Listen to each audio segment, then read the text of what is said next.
Hello, dear student. This is Mahesh Kumar, and today we are going to discuss about a very interesting concept in physics, which is known as uh, a force filled by a charged particle in a magnetic field. Okay, right? आज हम क्या पढ़ने वाले हैं? Force experience by a moving charge particle in a constant magnetic field.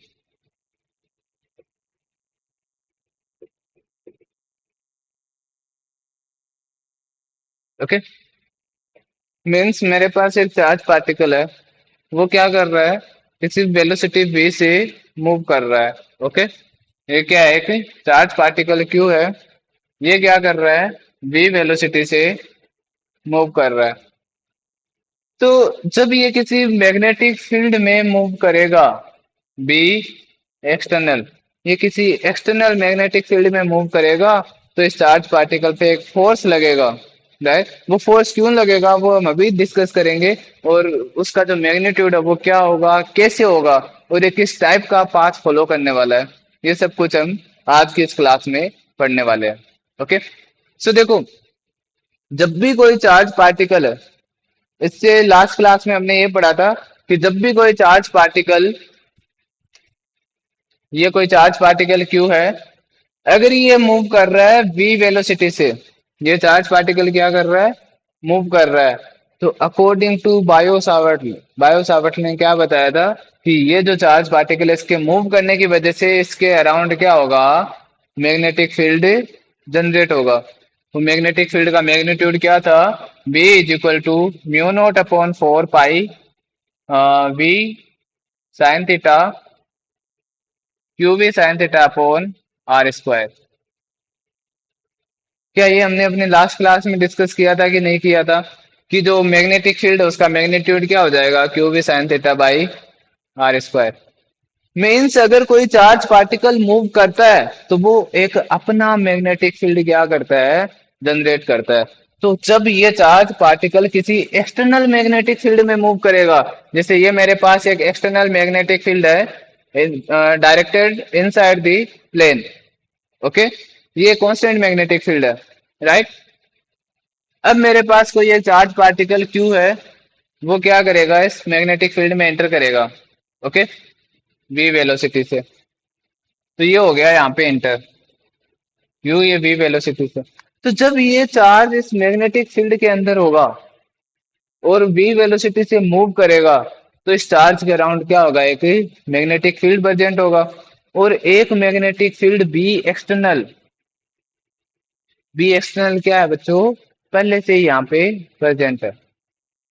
तो इस external field और ये जो क्यू चार्ज की वजह से जो मैग्नेटिक फील्ड जनरेट हुआ है, ये हो गए अब मेरे पास दो different different magnetic field.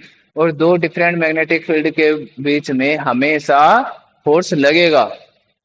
Yes और नो? डिपेंड करता है कि वो दोनों मैग्नेटिक फील्ड एक दूसरे के परपेंडिकुलर डायरेक्शन में है या सेम डायरेक्शन में है या किसी एंगल पे है. ओके, ये हम थोड़ा सा आगे जैसे ही ये जो फोर्स है इसको डिस्कस करेंगे तो उनके बारे में भी पढ़ेंगे. बट यहाँ पे अगर ये चार्ज इस मैग्नेटिक फील्ड के परपेंडिकुलर वी वेलोसिटी से मूव कर रहा है, तो इसका अपना एक मैग्नेटिक फील्ड होगा. उस मैग्नेटिक फील्ड के और एक्सटर्नल मैग्नेटिक फील्ड के बीच में एक फोर्स लगेगा. वही फोर्स क्या करेगा? ये क्यू चार्ज फील करेगा. ओके, तो ये जो मैग्नेटिक फोर्स है, ये किसने डिफाइन किया था? ये जो मैग्नेटिक फोर्स है, ये डिफाइन किया था लोरेंज ने. तो लोरेंज ने क्या किया? काफी सारे एक्सपेरिमेंट्स किए. और उन एक्सपेरिमेंट्स के बाद में उन्हें ये पता चला कि अगर कोई चार्ज पार्टिकल मैग्नेटिक फील्ड में मूव कर रहा है, if A charge particle, if A charge particle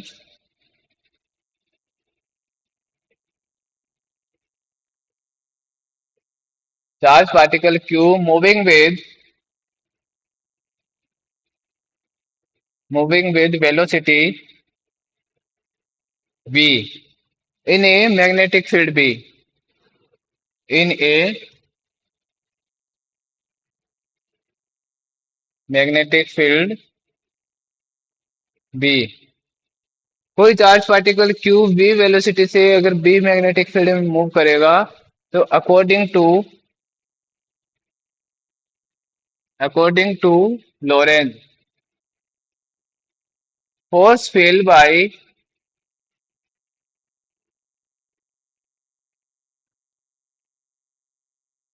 this particle is given by F is equal to q v cross b। Lorentz Lorentz ने क्या बताया था कि ये जो चार्ज पार्टिकल है इस पे जो फोर्स, ये जो चार्ज पार्टिकल जो फोर्स फील करेगा वो फोर्स किससे कैलकुलेट कर सकते हैं? Charge particle into velocity cross magnetic field. Okay, इस चीज को कैलकुलेट किया जा सकता है।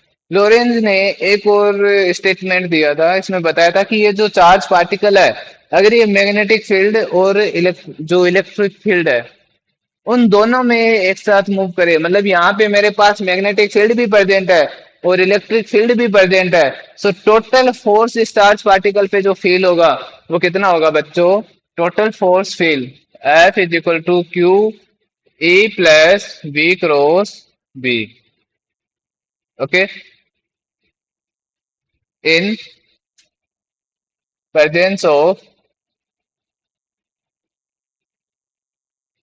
Electric and magnetic field.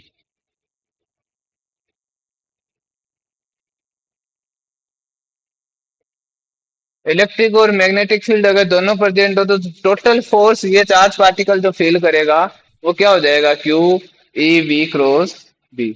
यहाँ पे हमारे पास इलेक्ट्रिक फील्ड प्रेजेंट नहीं है, दैट्स व्हाई हमने फोर्स को किससे डिफाइन किया है? F is equal to Q V cross B. Okay, क्या क्लियर है यहाँ तक? राइट, तो ये जो चार्ज पार्टिकल है, ये जो चार्ज पार्टिकल जो फोर्स फील कर रहा है उसका मैग्नीट्यूड क्या हो जाएगा? यहाँ से F is equal to V cross B, ये एक वेक्टर वेक्टर मल्टीप्लीकेशन है कि नहीं है? तो वी क्रॉस बी को मैं क्या लिख सकता हूँ?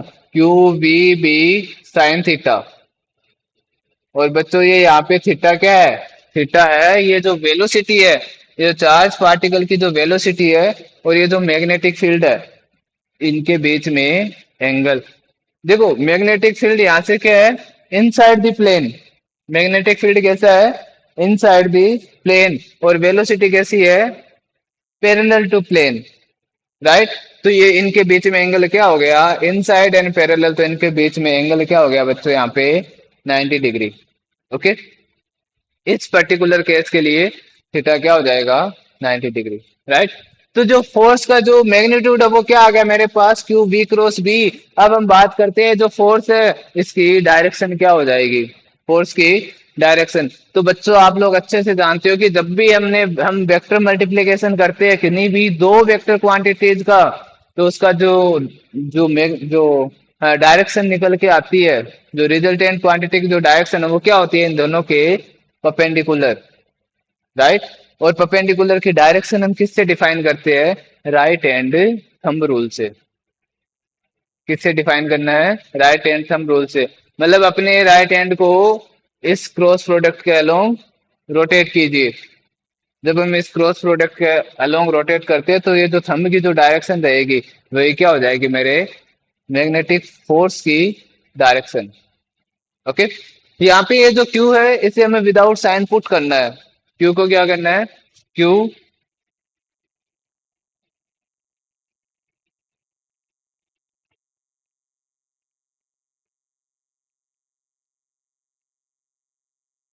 Without sign in formula. Okay, और अगर मेरे पास क्यू यहाँ पे नेगेटिव है तो जो डायरेक्शन यहाँ से आ रही है उससे जस्ट क्या हो जाएगी? अपोजिट डायरेक्शन हो जाएगी। क्लियर है यहाँ तक? ओके, नेक्स्ट कुछ टर्म्स है देखो। ये जो फोर्स है ये फोर्स कब लगेगा? क्या इस फोर्स के लगने के लिए वेलोसिटी होना नेसेसरी है कि नहीं है? अगर v is equal to zero, if v is equal to क्या है? जीरो। v क्या हो गया मेरे पास? जीरो। तो ये जो फोर्स है वो भी क्या हो जाएगा? f is also zero.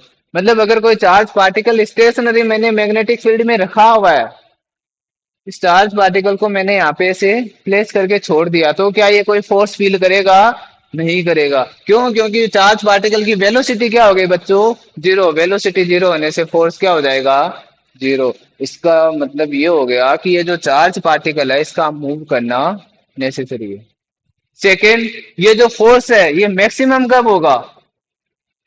F maximum. तो देखो, charge, velocity of charge particle and magnetic field, अगर ये तीनों चीजें कांस्टेंट है, तो ये जो फोर्स है ये किस पे डिपेंड कर रहा है बच्चों?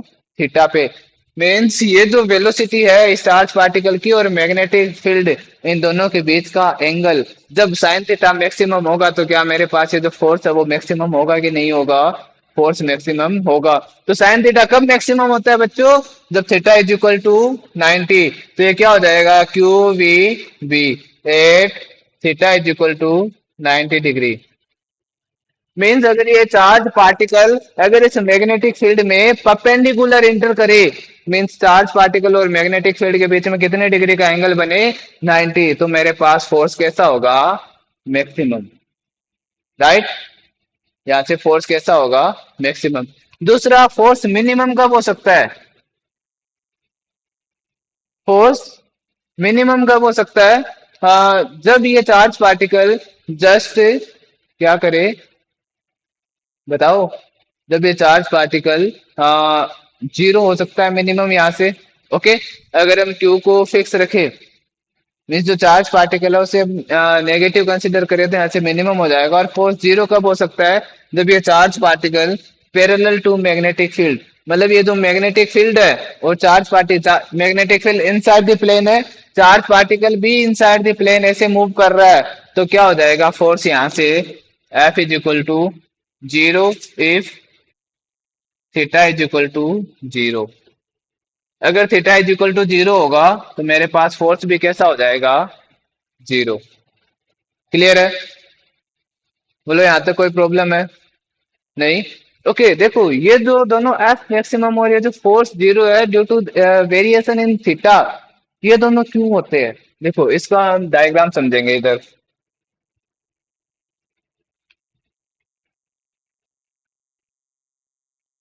हाँ, फर्स्ट हम मैक्सिमम केस को कंसिडर करते हैं, एफ मैक्सिमम। चार्ज पार्टिकल और मैग्नेटिक फील्ड के बीच में कितना एंगल होना चाहिए? 90। Theta is equal to 90। तो ये हो गया मेरा मैग्नेटिक फील्ड की डायरेक्शन इनसाइड द प्लेन। अब मैं एक चार्ज पार्टिकल को क्या करता हूँ? इंटर करवाता हूँ परपेंडिकुलर। ये मैंने इंटर करवाया परपेंडिकुलर। तो ये जो चार्ज पार्टिकल है इसके अराउंड जो मैग्नेटिक फील्ड है वो कैसा होगा बच्चों? क्या वो इसके अराउंड ऐसे नहीं होगा क्या? ये मेरे पास चार्ज की डायरेक्शन है, तो इसके अंदर जो मैग्नेटिक फील्ड है वो कैसा होगा? ऐसे इसके अराउंड अराउंड ही तो होगा ना, एक सर्कल की फॉर्म में। यस और नो? यहाँ एक मैग्नेटिक फील्ड है वो इनसाइड इंडिकेट कर रहा है, और इस चार्ज पार्टिकल की वजह से भी यहाँ से जो मैग्नेटिक फील्ड होगा वो कैसा होगा? इनसाइड। यहाँ से देखो, जैसे ही वो आएगा वो इनसाइड जा रहा होगा, और यहाँ ऊपर से वो कैसा आ रहा होगा? आपको बाहर आते हुए दिखेगा। राइट? तो यहाँ से इस ये जो मैग्नेटिक फील्ड पहले से प्रेजेंस है इसमें एक डिस्टरबेंस आएगा, क्योंकि यहाँ पे तो क्या होगा? वो ऐड होगा, और ऊपर वाले सिचुएशन में क्या होना चाहिए? सब्ट्रैक्ट होना चाहिए। दैट्स वाई मेरा जो फोर्स है, ये जो चार्ज पार्टिकल है वो क्या करेगा? एक फोर्स को फील करेगा। बट वही अगर मैं थीटा को क्या कर देता हूँ? जीरो। वेलोसिटी और मैग्नेटिक फील्ड दोनों की डायरेक्शन कैसी हो गई? सेम। तो इसको ड्रॉ करते हैं। ये हो गई मेरी मैग्नेटिक फील्ड की डायरेक्शन बी की। अब इसी डायरेक्शन में क्या हो रहा है? चार्ज पार्टिकल इंटर कर रहा है। क्या कर रहा है? चार्ज पार्टिकल इंटर कर रहा है। अब देखो, मैग्नेटिक फील्ड इस डायरेक्शन में है ना, ये जो चार्ज पार्टिकल है इसकी वजह से क्या इसके अराउंड एक सर्कल में मैग्नेटिक फील्ड बनेगा कि नहीं बनेगा? बनेगा। तो ये वाला जो मैग्नेटिक फील्ड है ये तो प्लेन की पैरेलल है, बट जो इस चार्ज पार्टिकल की वेलोसिटी की वजह से जो मैग्नेटिक फील्ड आ रहा है वो कैसा है? क्या प्लेन के परपेंडिकुलर नहीं हो जाएगा क्या? ये सुनो, तो अगर ये एक्स केप में है तो इसका मैग्नेटिक फील्ड वाई केप में होगा, वाई डायरेक्शन में, राइट। कि यहाँ पे किसी को कोई दिक्कत है? नहीं। और इसका जो प्लेन है वो कैसा हो जाएगा? वाई जेड प्लेन हो जाएगा।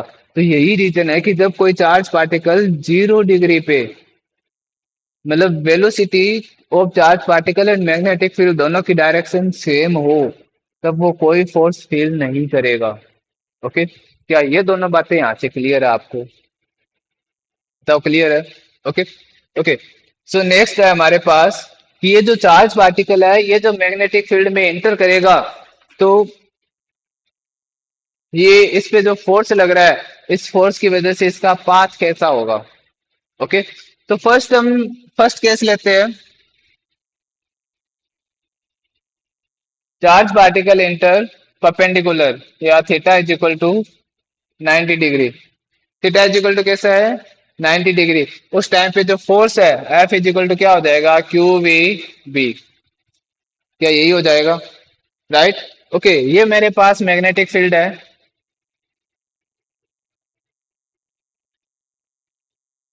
ये मैग्नेटिक फील्ड है। इस पे ये चार्ज पार्टिकल ने ऐसे एंटर किया, ये वेलोसिटी वी है, राइट।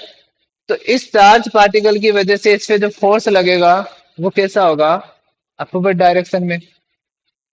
ये सुनो, देखो V cross B, V cross B, तो कैसा लग रहा है? अपवर्ड डायरेक्शन में। तो ये क्या होगा ऐसे? वेलोसिटी है हॉरिजॉन्टल में, फोर्स लग रहा है परपेंडिकुलर। तो जब भी किसी हॉरिजॉन्टल वेलोसिटी पे परपेंडिकुलर फोर्स लगता है, तो बच्चों उस फोर्स की वजह से वो पार्टिकल किस ट्रेजेक्टरी पे मूव करेगा? क्या वो सर्कल की तरह मूव नहीं करेगा? सर्कुलर पाथ को फॉलो नहीं करेगा क्या? क्योंकि सर्कुलर पाथ में क्या होता है, हमेशा जो फोर्स लग रहा होता है वो क्या होता है? टेंजेंशियल वेलोसिटी के परपेंडिकुलर। क्या यहाँ पे भी सेम सिनेरियो होगा कि नहीं होगा? किसी भी सिचुएशन, किसी भी इंस्टेंट पे जो वेलोसिटी और मैग्नेटिक फील्ड है उनके बीच में एंगल कैसा है बच्चों? 90 डिग्री। एंगल 90 डिग्री है, तो उसका जो फोर्स लगेगा वो हमेशा टूवर्ड्स द सेंटर। ऐसा होगा कि नहीं होगा? तो जब फोर्स और वेलोसिटी एक दूसरे के परपेंडिकुलर हो, तो जो पार्टिकल है वो किस पाथ को फॉलो करेगा? सर्कुलर पाथ को फॉलो करेगा। अगर ये सर्कुलर पाथ को फॉलो करेगा, तो क्या मैं ऐसा मान सकता हूँ कि इसके ऊपर एक सेंट्रीपिटल फोर्स लग रहा है? ये मेरे पास इलेक्ट्रॉन है, यहाँ पे कोई चार्ज पार्टिकल है क्यू, ये इसकी वेलोसिटी वी है। ओके, इसकी वेलोसिटी कैसी है? वी है। तो यहाँ पे जो एफ ऑफ सेंट्रीपिटल जो फोर्स लग रहा है, M V square by R, centripetal force M V square by R होता है कि नहीं होता? ये फोर्स बच्चों कौन प्रोवाइड कर रहा है इस चार्ज पार्टिकल को? ये मैग्नेटिक फील्ड, जो मैग्नेटिक फोर्स है वही तो सेंट्रीपिटल फोर्स प्रोवाइड कर रहा है। तो यहाँ से क्या मैं इसको क्यू वी बी के इक्वल लिख सकता हूँ? यहाँ से वेलोसिटी से वी स्क्वायर कैंसिल, एक वी बचा, तो यहाँ से हम क्या लिख सकते हैं? R is equal to radius of this circle followed by this particle will be R is equal to, ये हो जाएगा M B upon a Q B.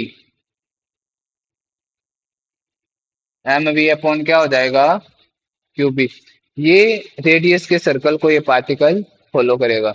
Time period क्या हो जाएगा? देखो, ये जो चार्ज पार्टिकल है ये अगर ये सर्कुलर पाथ को फॉलो करेगा तो इसका कुछ टाइम पीरियड भी होगा कि नहीं होगा? टाइम पीरियड होगा। तो टाइम पीरियड क्या होता है? टाइम पीरियड होता है T is equal to 2 pi R upon V. ये टाइम पीरियड होता है। तो यहां से टी इज इक्वल टू, बच्चों बताओ, आर अपॉन वी की वैल्यू क्या आ जाएगी?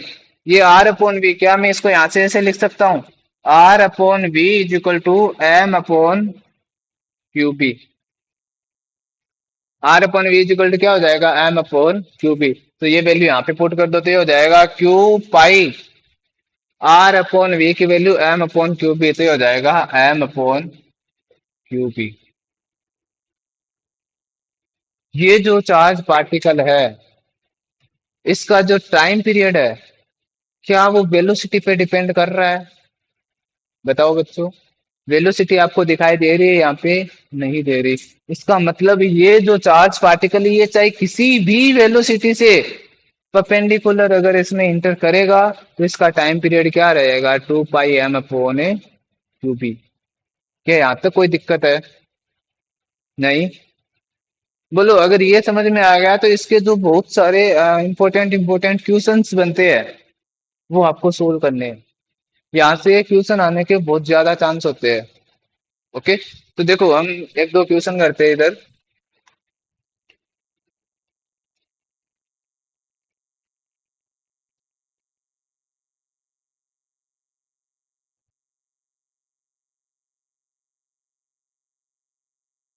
फर्स्ट है, मेरे पास दो चार्ज पार्टिकल है, एक अल्फा एक प्रोटॉन है एंड सेकंड अल्फा पार्टिकल है। दोनों क्या कर रहे हैं, सेम वेलोसिटी से बी मैग्नेटिक फील्ड में इंटर कर रहे हैं। B same for both. और मैग्नेटिक फील्ड क्या है, बी है। मैग्नेटिक फील्ड क्या है, बी है। तो ये जो दोनों पार्टिकल है, ये इनकी जो रेडियस है, इनके द्वारा ये जो जिस पाथ को फॉलो करेंगे उस सर्कल की रेडियस कैसी होगी। ओके। और दूसरा इनका टाइम पीरियड। ठीक है। Calculate ratio of radius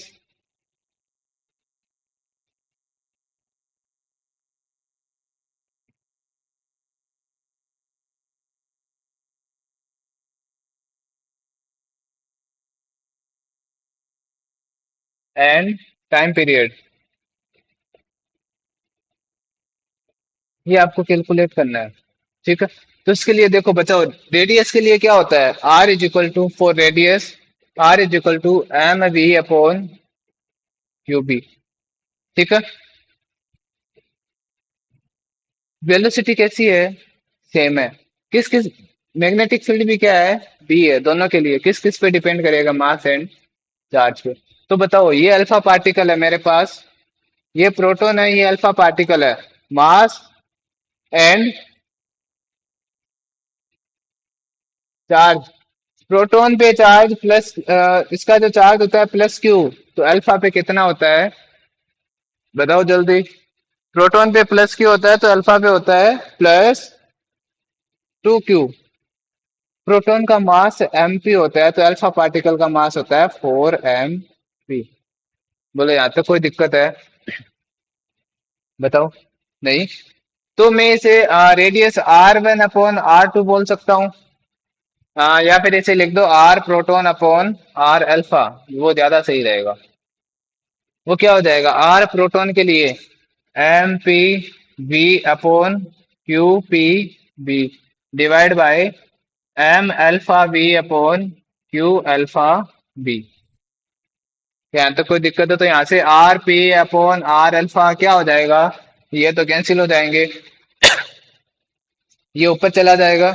M P कितना है, एम पी को हम क्या करते हैं, ये जो अल्फा वाला है इसे हम एम पी के फॉर्म में पुट कर देते हैं। ओके। तो यहाँ से एम पी, ये जो एम अल्फा है, क्या इसकी जगह मैं 4 m p लिख सकता हूँ, ये हो जाएगा 4 m p।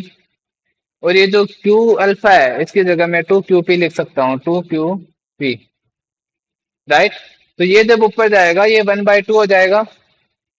इसको रेसिप्रोकल लेते हैं तो यहाँ से ये क्या हो जाएगा, 1/2। ये ऊपर जाएगा तो ये बन जाएगा 1/2, ये बाकी कैंसिल आउट हो जाएंगे। तो इनका जो रेडियस का रिलेशन हो गया ये क्या हो गया, 1:2। ओके। दूसरा आपको कैलकुलेट करना है इनका टाइम पीरियड का रेशियो, रेडियस का रेशियो। दूसरा अब क्या कैलकुलेट करना है, टाइम पीरियड। टाइम पीरियड देखो, 2πm upon Q B. Right. या फिर मैं इसे लिख सकता हूँ 2πr अपॉन बी। ये सुनो, तो मैं इसे बोलता हूँ T P upon T alpha. तो क्या ये R P upon R alpha नहीं हो जाएगा क्या, बोलो यहाँ से। टाइम पीरियड जो है वो डायरेक्टली किसके प्रोपोर्शनल है, रेडियस के। वेलोसिटी तो सेम है ना दोनों के लिए, तो टाइम पीरियड किसके प्रोपोर्शनल हो जाएगा, रेडियस के। तो क्या मैं इसको ऐसे लिख सकता हूँ, R P upon R alpha is equal to 1/2। बोलो यहाँ तक कोई दिक्कत है? नहीं। ये क्वेश्चन आपको समझ में आया, बोलो। ओके। तो इसी टाइप के क्वेश्चंस आपके रहने वाले हैं। नेक्स्ट क्लास में हम थोड़े और टाइप के क्वेश्चंस के बारे में डिस्कस करेंगे। ओके। सो आई होप कि आपको ये समझ में आया होगा। So thank you for watching. We will meet in next class.